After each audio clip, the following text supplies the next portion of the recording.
안녕하세요. 반갑습니다. 심리상담가 박상미입니다. 안녕하세요. 신경과 전문의 장유력입니다. 원장님 잘 지내셨어요? 네, 잘 지냈습니다. 우리 지난번에 이 코너 이름 두고 설문조사 했을 때 1,500분이 참여해 주셨는데요. 압도적으로 거의 50% 가까이 뇌 마음대로를 선택해 주셨더라고요. 좋습니다. 우리 이 코너 앞으로 우리 뇌 건강 살리는 좋은 프로로 함께 만들어 가지요. 알겠습니다. 교수님 도와주시면 제가 열심히 따라가겠습니다. 그래서 많은 분들이 어떻게 하면 우리가 이 치매 늦출 수 있나 또는 전조 증상이 있는데 내가 모르고 있는 건 아닐까 많이 궁금해 하셔서 오늘은 그 주제로 시작합니다. 뇌가 살려달라는 신호를 놓치면 안 된다. 치매가 오기 전에 전조 증상이 있다. 이 신호 주목하라. 원장님께 여쭤보려고 합니다. 네, 좋습니다. 사실 치매가 발병되기 약 15년에서 20년 전부터 뇌는 조금씩 변화하기 시작하거든요. 15년에서 20년이요? 와. 치매라는 말의 정의가 일상생활이 무너졌느냐가 중요한데요. 사실 일상생활이 무너질 때까지 기다려서는 안 되겠죠. 그렇죠. 일상생활을 잘 유지하고 있는 그 시기가 훨씬 더 중요합니다. 그러면 자, 이 신호들 우리가 지나치기 쉽지만 우리가 유심히 보면 반드시 보인다. 첫 번째 신호는 뭘까요? 반복되는 겁니다. 가스불 껐는지 확인하고 외출하기 전에 전등 껐는지 확인하는 습관. 비밀번호가 한 번쯤 생각이 안 나서 현관문을 잘 못 열었지만 다시는 실수하지 말아야지 하면서 되뇌이고 반복하지 않죠. 하지만 1년에 10번 이상 냄비를 태워먹는 분들도 계세요. 이렇게 반복되느냐? 이것이 사실 제일 중요한 시그널이라고 할 수가 있습니다. 반복되는 실수. 그렇게 몇 번 반복을 하더라도 일상생활에 큰 영향을 미치고 있는 건 아니거든요. 우리가 좀 웃을 수 있는 정도면 되는데 1년에 10번 냄비 태운다. 혹시 있으시면 집중하셔야겠습니다. 두 번째는 뭐가 있을까요? 심각한 실수있냐. 반복된다, 심각하냐. 별거 아닌 실수는 또 반복할 수도 있죠. 하지만 심각한 실수는 반복해서는 안 되겠죠. 심각한 실수는 단 한 번이라도 나의 일상에 치명적 결과를 초래하기도 하죠. 예를 들면은 이런 금전적인 문제가 얽혀 있는 경우 또는 아주 중요한 경조사라든지 이런 것들을 꼭 챙겨야 하는 입장에서 그걸 제대로 해내지 못한다면 굉장히 큰 파장이 미쳐지겠죠. 제가 환자분들한테 이런 질문을 많이 드려요. 사촌 형님이나 사촌 동생에게 갑자기 급전이 필요하다. 큰 사고가 생겼는데 한 100만 원만 빌려달라고 연락이 왔다. 근데 그거 그 다음 주에 기억하지 못하시겠습니까?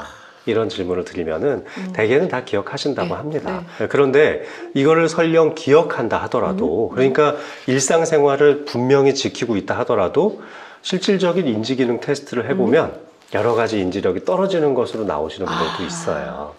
사실은 그 단계가 더 중요하다고 볼 수 있습니다. 그러니까 조금 전에 알려드렸던 작은 실수를 반복하느냐 그리고 중요한 실수를 한 적이 있느냐는 치매인지 아닌지를 판가름하는 기준이고요. 내가 치매에 걸릴 수 있는 위험이 있나 하는 것들을 보기 위해서는 사실 더 소소한 것에 기준을 맞추셔야 됩니다. 그렇군요. 근데 평소에 메모하는 습관이 아주 뛰어나신 내담자가 있었어요. 이분은 메모를 수시로 하고 보니까 실수가 없다 보니까 모르셨던 거예요. 그래서 오히려 그런 좋은 습관이 있음에도 불구하고 늦게 발견되는 경우도 있더라고요. 그러네요. 그렇다고 뭐 메모하지 말라고 할 수는 없는 노릇이고요. 그래서 저는 집 앞에 있는 상가들을 좀 외워보라고 합니다. 이렇게 아파트를 쭉 나가다 보면은 공인중개사 사무소도 있고 편의점도 있고 빵집도 있고 이렇게 여러 가지 있잖아요. 그러면 해당하는 건물들에 맞춰서 기억을 저장합니다. 예를 들어 이번 주에 내가 제주도에 뭘 가가지고 무슨 일을 해야 되는데 첫 번째 나오는 공인중개사 사무소의 사장님이 고향이 제주도였지. 제주도에 사실은 이분 옆에 이제 편의점 사장님이다. 그 사장님 굉장히 몸집도 좋고 퉁퉁하게 생기셨는데 돼지고기 좋아하게 생겼어. 그럼 제주도 가서 먹어야 될 첫 번째 이제 메뉴를 돼지고기로 정한다거나 이렇게 어떤 일들의 순서를 정하거나 그 특정 단어들을 외워야 할 때 그런 기억의 방들을 하나 만들어서 하나하나씩 대입하면서 스토리를 만들어 보는 거죠. 뭐 그런 것까지 뭐 이야기 만들고 기억해가 아니라 예방하는 데 도움이 되겠네요. 이런 것들이 이제 기억력을 증진하는데 도움이 되는 연습법이라고 할 수 있는 거죠. 좋습니다. 두 번째는 어떤 증상이 또 있을까요? 예를 들면은 감정의 변화가 심해진다면 감정, 맞아요. 이건 큰 문제가 네, 될 수 있습니다. 네. 평소에 온순하셨던 분들이 네. 갑자기 좀 짜증을 자주 내거나 화를 자주 내는 성격으로 변한다거나 아니면 너무 급한 성격으로 변한다든지 네. 아니면 아예 너무 느긋하게 변하고 계시는 분들이 있다면 네, 역시 전두엽 기능의 변화가 찾아오고 있는 전조 신호일 수 있습니다. 이렇게 성격적인 변화가 두드러지기 시작하면은 치매가 앞으로 한 10년에서 15년 뒤에 발병할 수 있다는 신호이기도 합니다. 또 주부님들 같은 경우에 이제 항상 요리해 주시잖아요. 요리의 조미료량이 달라지는 것도 치매의 전조일 수 있습니다. 미각이 변하는 것은 어쩔 수가 없죠. 네. 나이 들수록 조금씩은 미각이 둔감해지는데요. 네. 사실 이제 40대 중반에서 50대 중반까지는 좋은 미각을 가지고 있어야 하고요. 네. 50대 중반 이후에는 조금씩은 미각이 네. 둔감해집니다. 하지만 미각도 연습을 하시면 조금씩 더 나아지거든요. 네. 그래서 자꾸 맛보려고 노력하셔야 하고 네. 내가 들어가는 음식의 뭐 계량이라든지 이런 네. 걸 하면서도 계속 그 맛을 음미하는 데 집중해 보셔야 됩니다. 일부러라도 언어적으로 맛을 표현하는 것도 좋습니다. 네. 근데 이제 가족들이 느끼죠, 금방. 엄마 왜 이렇게 국이 짜? 그쵸, 짜져요. 여보, 국이 너무 짠데? 네. 라든지. 또는 요리의 레시피가 잘 기억이 안 나서 순서가 좀 바뀌기도 맞아요. 하죠. 네. 하다못해 뭐 카레라이스를 하나 만들려고 네. 해도 그 볶는 순서라든지 네. 재료를 섞는 방법들이 다, 비법들이 다 재료 있잖아요. 빠뜨리는 것도 많아지고. 맞습니다. 네. 네. 다음엔 어떤 전조 증상 또 있을까요? 흔히 청력이 떨어지기 시작하면은 인지력 저하가 심해집니다. 네. 특히 이제 남성분들 중에서는 네. 청력이 떨어지는 것을 대수롭지 않게 생각하고 네. 그냥 보청기 사용에 대해서 되게 꺼려 하시는 분들도 많은데요. 청력이 조금씩 감소해서 TV 볼륨이 커지고 있다면 네. 그것이 곧 치매로 이어지는 위험한 신호라는 것을 가족들이 빨리 눈치챌 수 있어야 합니다. 꼭 한번 당부하고 싶은 말씀은요. 네. 청력이 떨어지는 것을 자연스러운 노화라 생각하지 마시고 적극적으로 청력 교정을 하셔야 됩니다.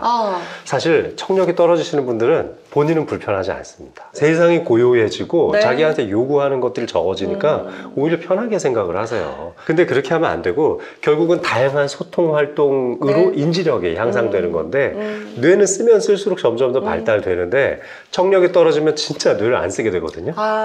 이거 문제다. 네, 그래서- 어버이날 선물로 아주 고가의 보청기가 고가의 불티나게 네, 네, 많이 팔렸다고 팔리죠. 합니다. 맞습니다. 근데 그 보청기 좋은 거 사드리는 게 효도가 아니고 청력에 문제가 생기신 건 아닐까? 네. 뇌 기능이 퇴락하고 있는 건 아닐까? 사랑의 마음으로 관찰하는 게 더 중요하네요. 맞습니다. 일상적인 대화를 넘어서서 네. 사회적인 분야라든지 네. 뭐 여러 가지 같은 취미 활동이라든지 네. 이런 것들을 하시면서 많은 깊은 대화를 나눠보셔야 돼요. 그리고요. 저희 내담자들 네. 치매 환자 가족분들이 많이 오시는데요. 네. 가장 많이 하시는 말씀 중에 하나가 낮잠을 안 주무시던 분이 갑자기 낮잠 주무시는 시간이 길어진다. 이 얘기 많이 하세요. 자, 뇌 기능이 네. 떨어지면 이제 밤에 네. 깊은 수면에 들어갈 수가 없습니다. 숙면을 취하지 않으면은 알츠하이머 병에 걸리기도 하고요. 알츠하이머에 걸린 사람들의 수면 패턴이 네. 불규칙하고 얕은 수면으로 변한다는 보고도 있죠. 결국은 밤잠을 제대로 이루지 못하는 것도 하나 이제 알츠하이머 네. 질병의 전조 증상인데, 자, 이렇게 밤에 잠을 잘 못 주무시기 때문에 낮잠이 늘어나는 겁니다. 네. 낮잠의 최종 마지노선은 네. 2시간까지입니다. 2시간. 네. 자, 2시간을 넘어서는 낮잠을 네. 주무셔서는 절대로 네. 안 되겠고요. 아하. 그리고 규칙적인 수면이라면, 규칙적인 낮잠이라면 네. 30분을 넘어서지 않게 하십시오. 좋습니다. 그리고요. 길눈이 갑자기 어두워졌다. 네. 네, 이건 이제 시력이 떨어졌다는 증거이기도 하지만 사실 그것보다는 인지 능력. 네, 맞습니다. 네. 사물을 분간하는 인지 능력은 후두엽 쪽에서 담당을 하거든요. 길눈과 관련한 것들은 머리 정수리에 있는 마루엽이라고 네. 하는 두정엽에서 네. 하는 역할이고요.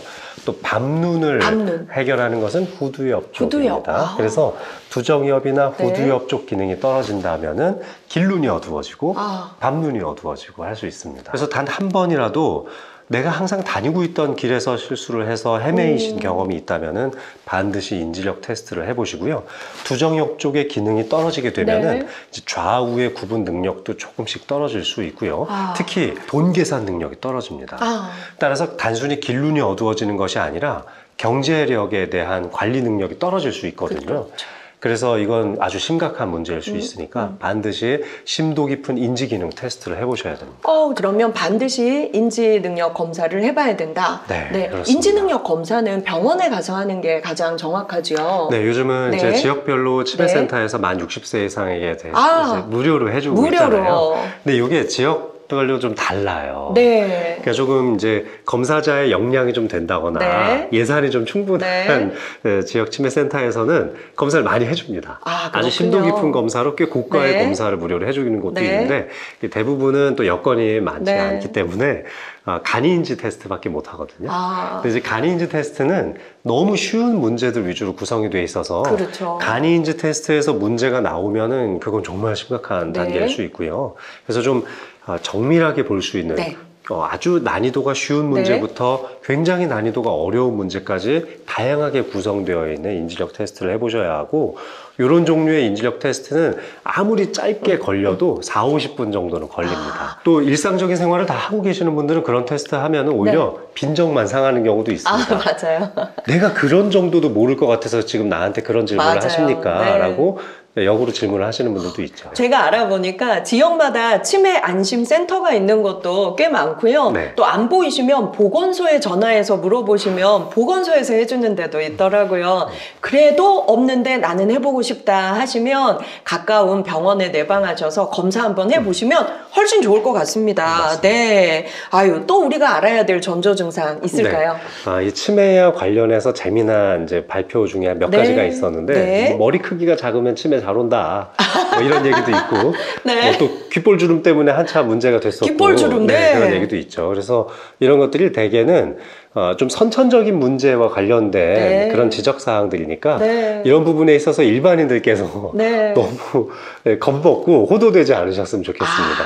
어른이 돼서도 이 소아용 모자를 쓰시는 분들이 있어요. 맞아요. 그러니까 7살, 8살 아이들이 쓰는 그전 정도의 모자를 쓰시는 분이라면 죄송합니다만 이제 MRI를 한번 찍어보는 게 좋다. 좋습니다. 근데 남자들은 되게 한 60cm 안팎 정도의 모자를 쓰거든요. 근데 이제 군목을 썼던 이제 그 기억을 떠돌려 보면 알잖아요. 저도 한 59cm, 60cm짜리 철봉을 썼었는데요. 그 정도의 머리 둘레라면은 이제 전혀 문제가 없고, 귓볼주름 같은 경우도 선천적인 문제인데요. 혈관 질환과 관련이 많으니까 남들보다 좀 이른 시기에 귓볼주름이 생겼다면은 혈관에 대한 종합적인 검사를 해보시는 것도 좋습니다. 우선 얼굴이 커서 우리가 슬펐던 적도 있지만 얼굴이 크면 머리도 작지 않다는 증거니까 우리 치매 늦게 오겠다 뭐 이런 말들도 했었네요. 자, 거기다 이제 성격 같은 거 한번 들어보면요. 사실 교수님 같은 분들은 치매 안 올 거예요. 당연히 그렇겠죠. 이렇게 고차원적인 인지력에 이렇게 많은 언어적인 활동도 하고 계시고, 그리고 사실 굉장히 외향적이신 것처럼 저는 그렇게 보이거든요. 마음속으로는 어떤지 모르지만 그래도 이렇게 다양한 사회 활동과 외향적인 부분, 또 웃음이 많으신 분들, 긍정적인 사고방식을 가지신 분들, 이런 분들은 치매가 잘 안 오죠. 저 노력하고 있는 거예요. 그렇습니까? 45세 이후로 신체적 노화가 급격히 너무 많이 느껴지더라고요. 그래서 더 외향적으로 더 많은 사람들을 만나고 대화도 많이 하고 안 하던 거 새로운 거 배우고 막 이러려고 되게 노력하고 있어요. 잘하고 있는 치매를 건가요? 예방하는 뭐 1등 역할을 하고 계시네요. 근데 주변에 대화를 잘 유도해주고 수다 잘 떠는 친구 한 명씩 두시면 그것도 치매 예방하실 수 있습니다. 이거 너무 재밌다. 저희가 치매 전조 증상, 우리가 그냥 스쳐가면 안 되는데 몰랐던 중요한 거 오늘 다 배웠습니다. 그렇다면 예방도 가능한지, 어떻게 하면 예방할 수 있고 우리의 어떤 성격 변화가 또 예방에 도움이 되는지 다음 시간 또 나오셔서 말씀해 주세요, 원장님. 알겠습니다. 여러분 2탄을 기대해 주십시오. 내 마음대로는 앞으로도 쭉 여러분들의 뇌 건강 책임지겠습니다. 원장님 감사합니다. 고맙습니다.